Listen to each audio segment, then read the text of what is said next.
Et ce qui concentre l'actualité dans le secteur de la santé, c'est le refus des médecins de recevoir les assurés de la Caisse nationale d'assurance maladie et de garantie sociale, invités sur les antennes de Radio Gabon pour s'exprimer sur les mesures gouvernementales en matière de gestion financière. Maître Denise Mekamneu, ministre d'État à la Santé, face à nos confrères Romial Koumba et Alain Richard Zabazinga, a répondu à cette préoccupation. Certains assurés de la GNAM-GS vous en ont parlé, c'est qu'ils ont dû le vivre. Bon, mais il faut dire qu'aujourd'hui, c'est difficile pour moi de venir le confirmer ici, mais je sais que ce problème a eu lieu il y a quelques jours. La dette de la GNAM-GS vis-à-vis des structures sanitaires est énorme. La GNAM-GS aujourd'hui n'arrive pas à payer ce qui est dû. Ça, c'est un fait. Et cela a entraîné justement un mouvement d'humeur des médecins qui, par ailleurs, à côté, n'ont pas leurs primes payées, qui, par ailleurs, à côté, parce qu'il faut dire, il n'y a pas que des primes et des quotes-parts, il y a aussi ceci, que si la dette n'est pas payée, les structures hospitalières ne peuvent pas se fournir en consommables. Et quand on n'a pas de consommables, comment faire pour prendre un malade en charge? Voilà toute la problématique. Et donc, devant cette situation, les médecins ont décidé de ne plus recevoir les assurés de la GNAM-GS. En fait, ils ne les reçoivent pas pour certains actes. Ce n'est pas pour la totalité des actes. Voilà. À quoi vous sert une consultation si vous ne pouvez pas passer une échographie qui vous est utile ou une radio? Voilà un peu la situation. Donc, en fait, c'est ça le problème. Mais d'un autre côté, il faut quand même le dire, d'un autre côté, nous avons ceci, que la GNAM-GS a des difficultés pour payer le fonds des fonctionnaires, parce que je crois que le fonds lié aux fonctionnaires a quelques difficultés. Mais nous sommes en négociation aussi bien avec la GNAM-GS qu'avec le personnel médical. Imaginez que vous avez quelqu'un à passer au bloc opératoire, et vous n'avez pas ce qu'il faut pour que son intervention se passe dans les normes. Qu'est-ce qu'on fait?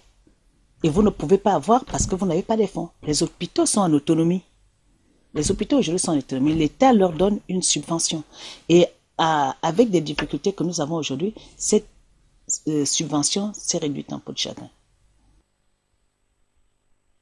L'État à la santé a par ailleurs levé le voile sur la rupture des stocks anti-tuberculeux. Au micro d'Alain Richard Zabazinga, Maître Denise Mekamneu affirme que tout est rentré dans l'ordre.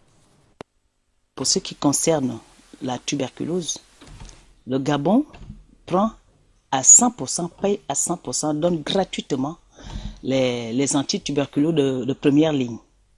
Et ce sont ces antituberculeux parce que l'autre part est assurée par le Fonds mondial. Donc, nous avons eu effectivement une pénurie des antituberculeux de première ligne. Mais c'était un problème de gestion opérationnelle. Uniquement ça. Tout simplement que le dossier a été engagé pas au bon moment. Et lorsqu'il a été engagé, nous avons été confrontés à la pollution de l'usine qui produit les antituberculeux. Et nous avons donc, avec le concours de l'OMS, cherché qui dans la sous-région, qui est dans le même programme de gratuité que nous, et qui utilise la même molécule, peut nous aider à trouver ces médicaments de première ligne et nous rembourser quand l'usine sortira de sa pollution. Bon, mais heureusement pour nous que cette opération nous avons plutôt trouvé une autre solution, c'est que l'OMS nous a trouvé un autre fournisseur, un fournisseur qui nous a donné ces produits. Donc nous avons aujourd'hui, depuis des mois, c'est pas de ce matin, c'est depuis des mois, nous avons aujourd'hui les antituberculeux de première ligne et qui sont donnés gratuitement. Et c'est une gratuité, c'est vraiment à 100%. Et nous avons un stock de sécurité.